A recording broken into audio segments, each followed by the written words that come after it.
Funding for Idaho Reports is provided by the Friends of 4, 10, and 12, the Corporation for Public Broadcasting, and by a grant from the Laura Moore Cunningham Foundation. Ronald Reagan, George Bush, Walter Mondale, Geraldine Ferraro. We're making our choices today, and while we await the outcome, we'll look tonight at the process we use to select a president.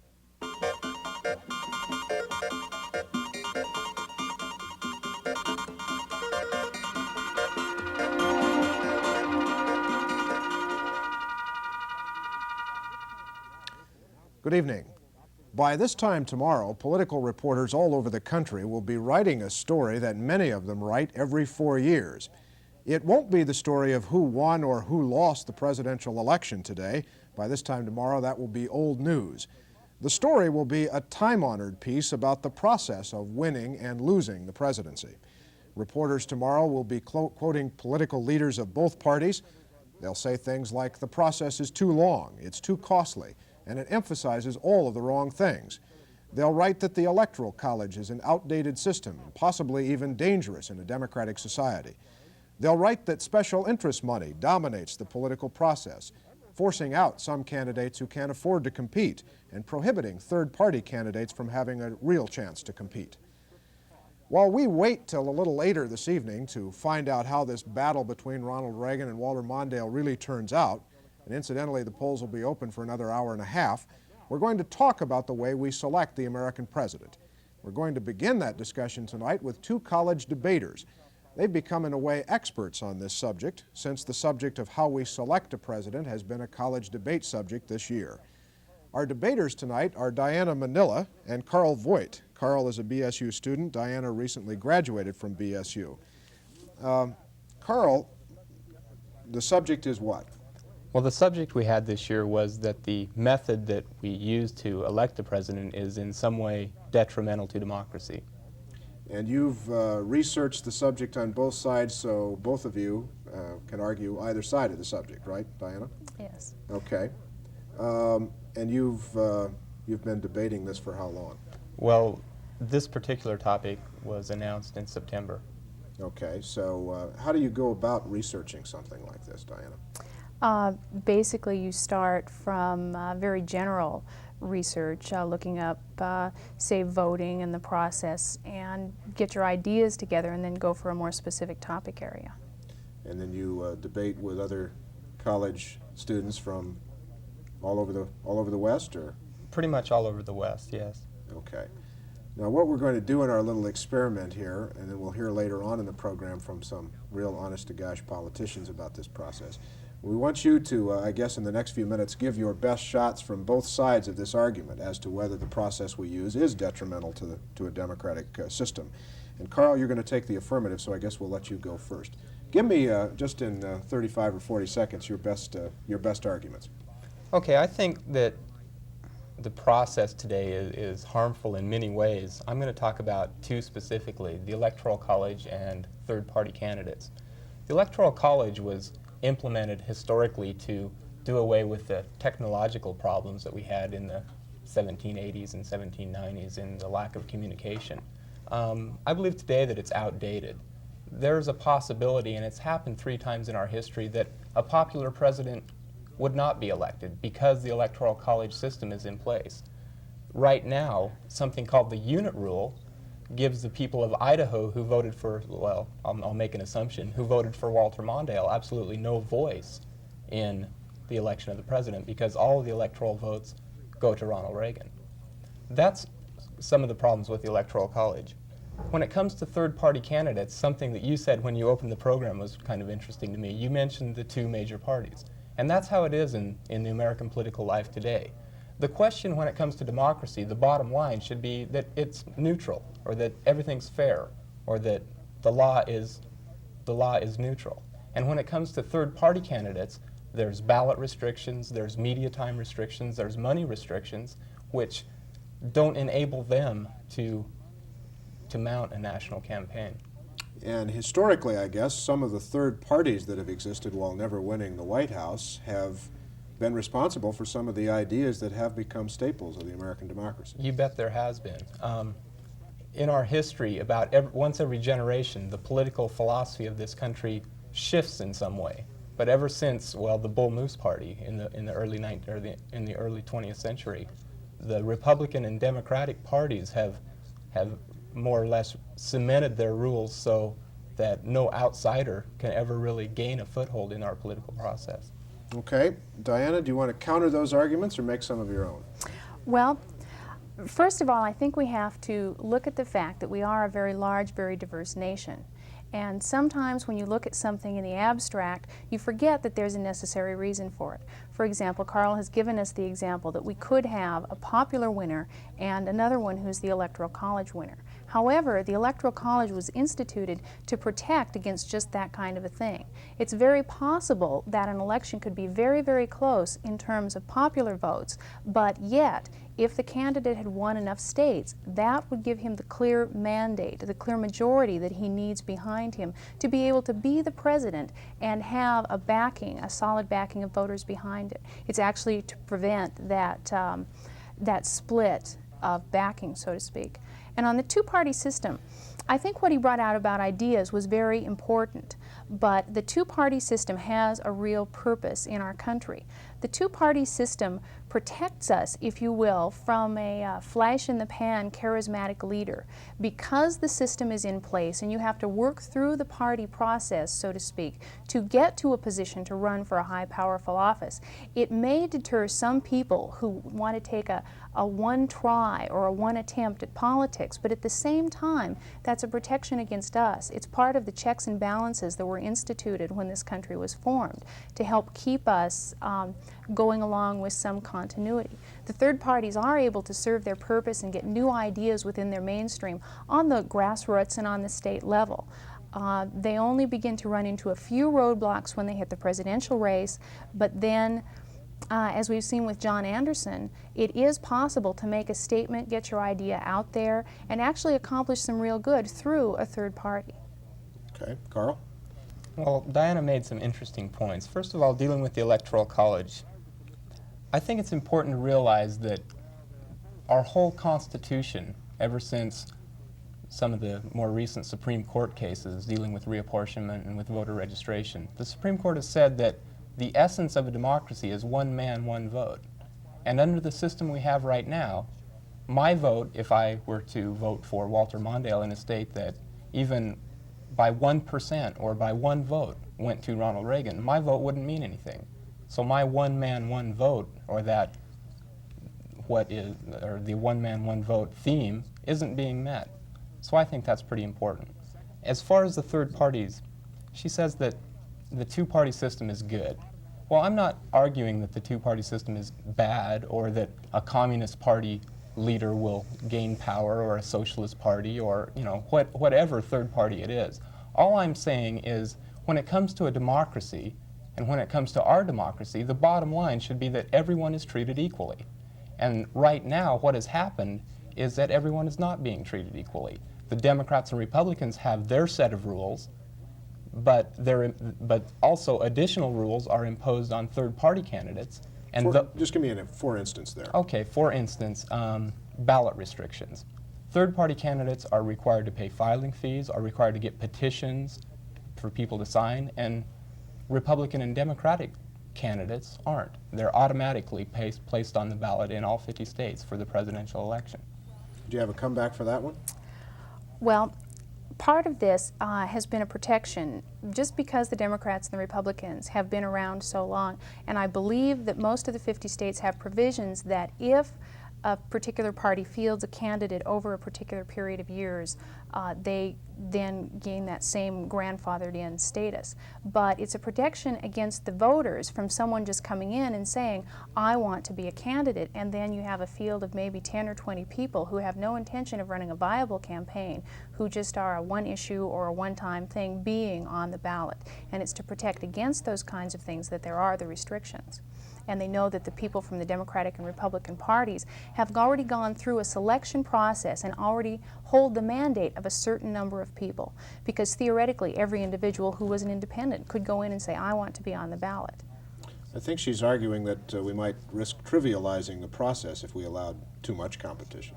That's a very good point, and you know, I'm not against minimum rules for candidates, so we don't have frivolous candidates on the ballot. What I am against is that the same rules should be applied to everyone, and when they're applied to a third-party candidate without being applied to a major party candidate, then that's unfair. Okay. Let me just ask you both real quickly for your personal observations or your debaters' observations. I'm sure that in the discussion that will follow here shortly with the politicians, that money will be talked about a lot. Should we be concerned from your perspective, Mr. Voigt, about how money influences this process? Well, I think money is a big influence on the presidential process. There's been a lot of studies out that weigh the impact of media time or the amount of money or the amount of campaigning that a person can do. But they've never really conclusively proven one way or the other. Basically all they say is the amount of media time or campaigning or literature that gets out mostly just reinforces the person's vote anyway. It doesn't really change their mind. Right. Do you have some thoughts on that?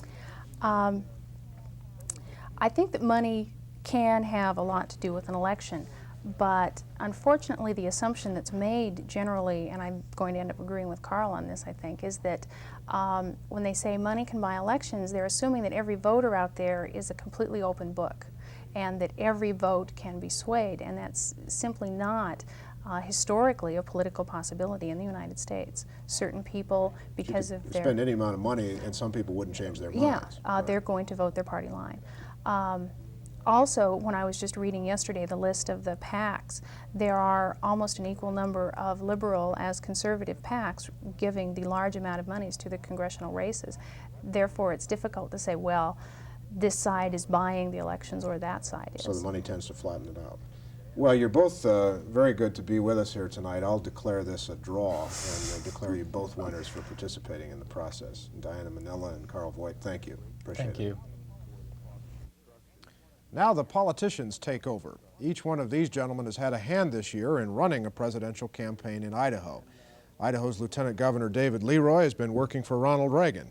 Former Democratic congressional candidate Larry LaRocco has been working for Walter Mondale. And Steve Shaw, who teaches political science at Northwest Nazarene College in Nampa, worked earlier this year on the presidential campaign of Colorado Senator Gary Hart. Thank you all for being here, gentlemen. Mr. Leroy, the biggest rap, I guess, against the presidential process from journalists is that it takes too long. It goes on forever and ever and ever. Fair? Well, I think it's fair, but I'm not sure there's any remedy for that. There is an allegation that the incumbent is greatly advantaged now by the political process, and certainly with the prerogatives of incumbency, a politician at the national level, at the state, even the local level, is in effect campaigning every day. So if you're going to have an opportunity for challengers to be out there and to be vigorous, you have to let them get started if and when they will. And I think pretty much in a national race like the president, that means that you're looking at 2-year campaigns. It's tough, it's grueling, but if it's tough on journalists, it's every bit more tough on the politicians themselves. Well, as a practical matter, couldn't we tighten this process up, make it not last for 2 years? Howard Baker is retired from the Senate so he can start running for president in 1988. That strikes me as being a ridiculous proposition. Mr. LaRocco? Well, Jack Kemp started running at the Republican National Convention this year, and all of the hullabaloo and the reporters' analysis at that time was who had the biggest demonstration when they were speaking. You asked a specific question, though, Mark, and I can give you a specific answer. You could tighten up the whole primary process. In other words, make those primaries come together and have them at the same time instead of stringing them out. But you know, the New Hampshire legislature has a hard and fast rule that they will not have that primary on any other day with any other state. And so if we got those together and could persuade New Hampshire not to be so early in the process, then perhaps we could have them converge like Europe, for example.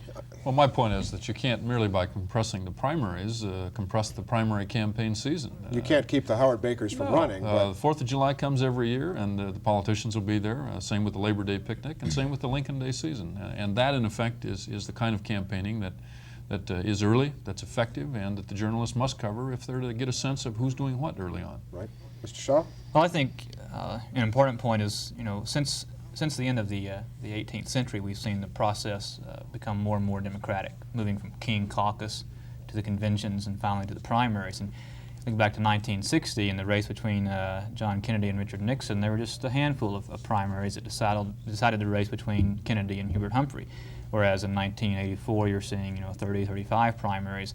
I think it's perhaps hopeful that we would shorten the primary season. Whether it's possible or not, I don't know. It's nice the way the British do it, where they stand for election, we run for election. And that's both literally and figuratively true. We're seeing that in India now with the transition there, Right. and they're going to call for elections at the first of the year. But I think that the media's criticism is only partially true, that the candidates have to go through that marathon process. The problem with it is that it shows that what it takes to get elected isn't necessarily what it takes to lead the country.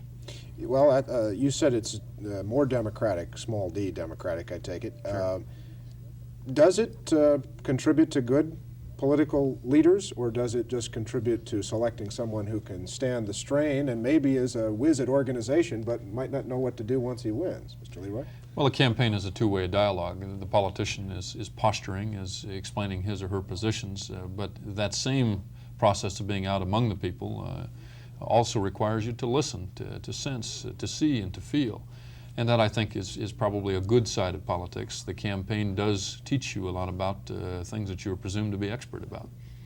Mr. Rocco? I think that they should compress the time, and it's very expensive for the individual candidates, and I think clearly after a few months on the campaign trail they can tell whether they're really tripping the right wires and whether they have people that are excited about them across the country. Alan Cranston has ended up his bid for the Democratic nomination $1 million in debt.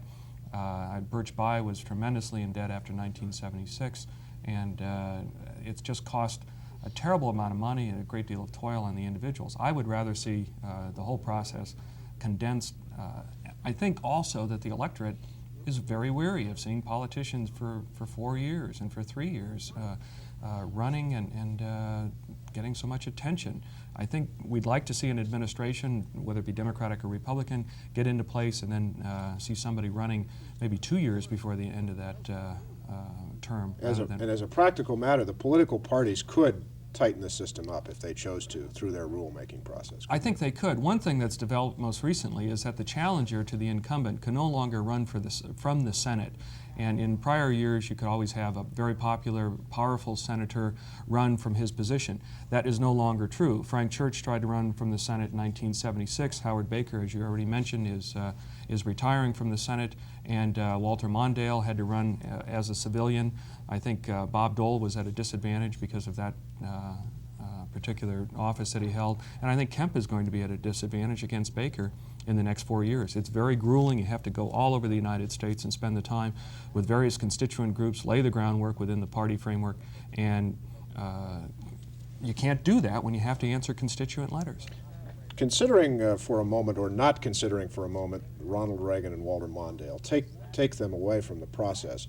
Does the process that we have in place really encourage the best people in this country to seek that office? Mr. Shaw? I don't think it necessarily does. Any process you're going to have has obviously advantages and disadvantages. The Electoral College system can be rightfully criticized, and it can be rightfully protected in argument.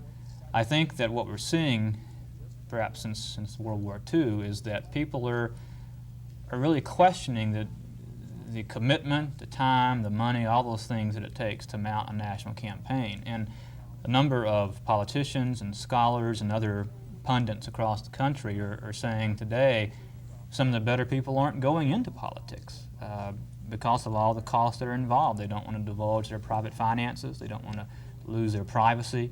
They don't want to give up their family life or put their family life in jeopardy, perhaps. So I don't think any one system, at least any one system in this country, necessarily creates or prevents good candidates from getting involved. It's usually an intangible factor of someone's commitment, their sense of public duty, and their confidence in their ability to address problems and provide solutions. Gentlemen? Well, I would agree with that. Walter Mondale, win or lose today, is going to end a 4-year quest for the presidency of the United States, which has been a very, very grueling test. All you had to do was look at his bags under his eyes in the second debate to know that it's been a very, very heavy experience for him. And I think he'll be glad that it's over, win or lose. And I don't think we need to continue with that kind of process. I would like to see it condensed. Mr. Leroy? Who are these best people that some arbitrary system might select? I suppose a panel of experts might be able to come up with a benevolent dictator, but that's not the structure of this country. I think almost by definition, with the practicalities and the problems of a republic and a democracy, that the best people do end up being candidates for office. Those who have the largest sense of commitment, the breadth of support, the talent for organization, and ability to project through the media. I don't think we need to apologize for our system. I think we do select good people, some good people who might otherwise be drawn into politics, but for a financial disclosure or something else, go off and make a political contribution of labor or money or thinking or theory in another way. But our system works fine, and good people are drawn into it. There are limitations, there are liabilities, but there's no better system. Let's talk about the money influence. Doesn't the amount of money we spend not only to elect presidents but to elect congressmen and senators and state legislators for that matter, doesn't that worry you? No, it's tough in politics. It's the most difficult side of mounting a campaign. It's the most difficult side of being an effective candidate, getting your message out. And sure, it's a problem. But there again, it does take, under our current system, money. A premium, unfortunately too high a premium, is placed on money. But moving public financing down to the federal candidate level below the presidency and vice presidency, or moving public financing into a state house or state races, even county races, I think brings a lot of unattractive theories and principles into play, and probably more problems than solutions. Yes, sir. Well, it doesn't worry me. It simply frightens me, the amount of money that's coming into politics these days. When I ran for Congress, I supported legislation that would cap the amount of political action committee money at $75,000. And I felt very strongly about that, and I still do, for the following reasons. First of all, if you have to go out and hold spaghetti feeds all over your district or state, it puts you in touch with your people, with your constituents, and it allows people to buy into the political process. And I don't mean that pejoratively. I mean in a very positive sense. It allows for people to give you the $10 and $20 checks and say that you're that person's best choice for that office. I think we ought to cap the political action committee amounts at $75,000, perhaps at $100,000, or index it in some way for inflation. But I think in that way, then I could seek the PAC contributions as a challenger. The incumbent could seek that amount, but there's no advantage for incumbency. I think there's far too much money floating around Congress right now for what they Because the call... political action committees traditionally contribute to the incumbents more than they can contribute They do, to and the it job. goes, it's on both sides of the aisle. I simply won't It's deny not a that. partisan thing, they just contribute to the incumbents. Sure, and they say that they want, quote, access. Mr. Shaw, as a practical matter, when a politician decides, or a potential politician decides that he wants to make a run for office, isn't the money question about the first thing he has to worry about these days? I think it is. You know, we political scientists say there are a number of so-called opportunity costs that a candidate has to consider when he or she runs for office. One's time, a number of other things, and obviously money. And I think what we're seeing in today's system, not only at the state level but also at the national level, is really what Elizabeth Drew of the New York Times or the New Yorker magazine recently called legalized bribery, with the PAC money, with other investments, if you will, that are made by these groups to try to influence the votes that go on. Now, obviously, influence is always going to occur. It's an inherent part of politics.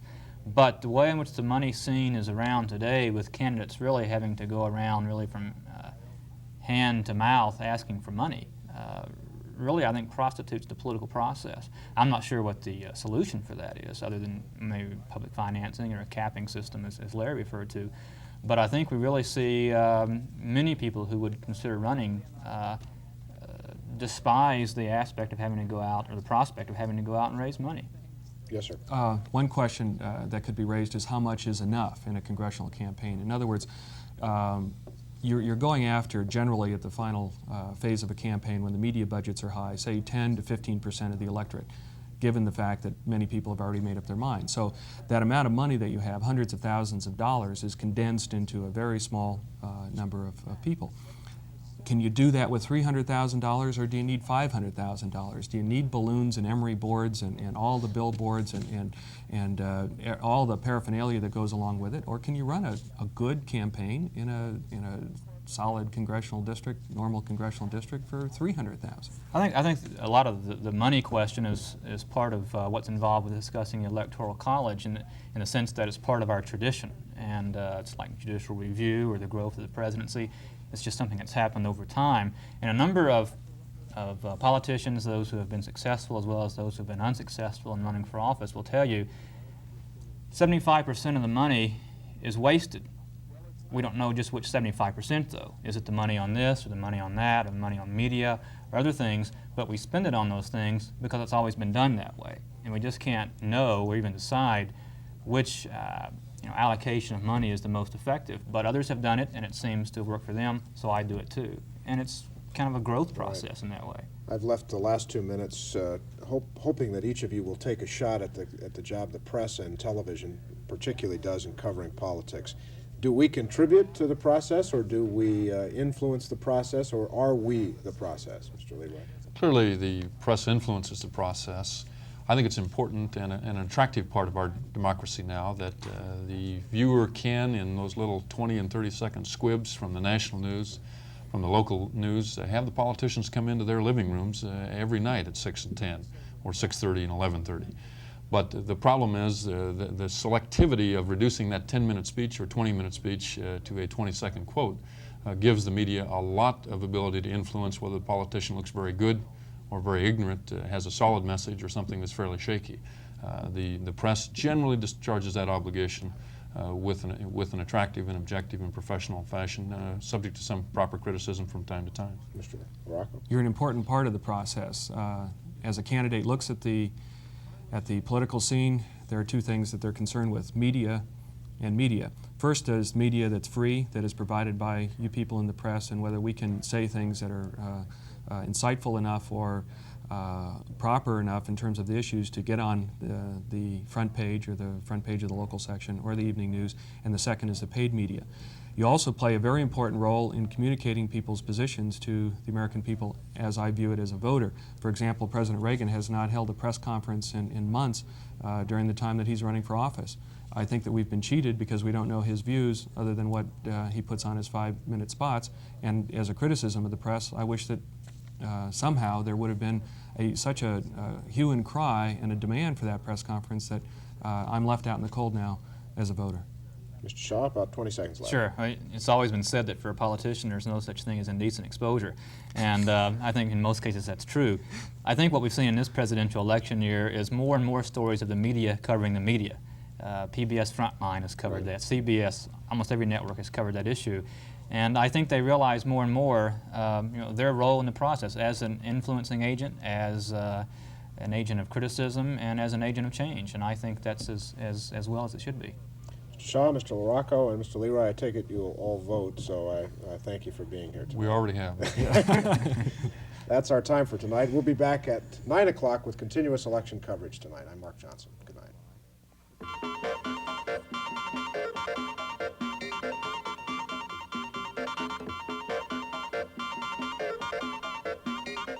Funding for Idaho Reports is provided by the Friends of 4, 10, and 12, the Corporation for Public Broadcasting, and by a grant from the Laura Moore Cunningham Foundation.